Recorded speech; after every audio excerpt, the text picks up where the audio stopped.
You're listening to Systemic Error Podcast. The failure was designed.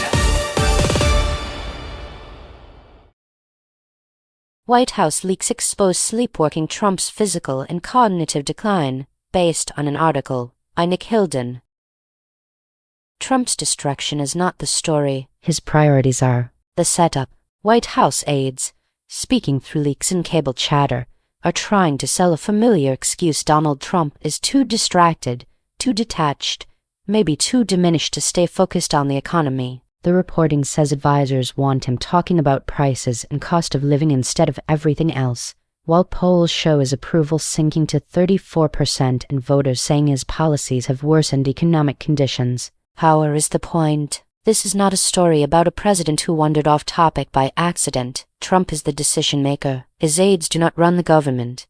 They manage damage around the person who does. If the White House is desperate to keep him on the economy, that is an admission that the administration knows exactly where public anger is landing and cannot redirect it. That matters because institutional power always comes with responsibility for outcomes, even when the person at the top would rather shout about something else. Trump is not being misquoted. He is on record dismissing affordability as a Democratic hoax and a con job. That is not confusion. It is strategy by denial, the misdirection. The article leans on the idea that Trump's problem is distraction or decline. Maybe that is part of the picture, but politically, a more important fact is that he is refusing to acknowledge the issue voters care about most. He is not failing to notice affordability. He is actively trying to erase it by calling it fake. That is classic authoritarian behavior at the level of messaging. Deny the problem, mock the language used to describe it, and attack the reality testers as dishonest. The goal is not to solve inflation. The goal is to break the connection between public suffering and executive accountability.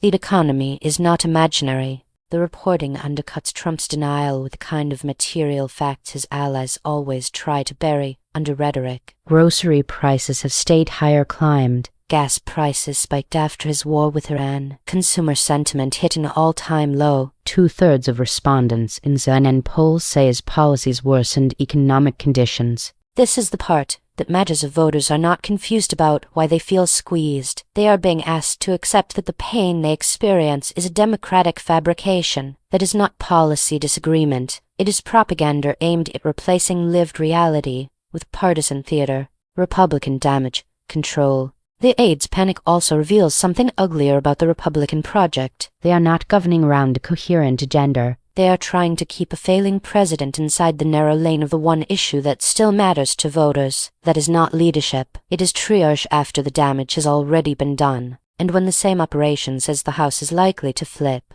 it is not describing a democratic correction in the abstract. It is describing the electoral consequence of a governing coalition that spent its time on grievance, denial, and spectacle while ordinary costs kept rising. The pattern beneath it. This story is about a familiar machine-concentrated executive power, aides laundering dysfunction, and a political class trying to manage the fallout after the harm is already visible. Trump's distraction is not the central fact. The central fact is that he governs by contempt for the public's material reality and calls that reality a hoax when it turns against him. That is the broader pattern. Authoritarian politics does not always begin with open force. Often it starts with making people doubt their own conditions, while insiders quietly admit the damage and hope the polling holds. You've been listening to Systemic Error. Thanks to Alternet for today's article, with the automated voice of Kristen. Thanks for listening.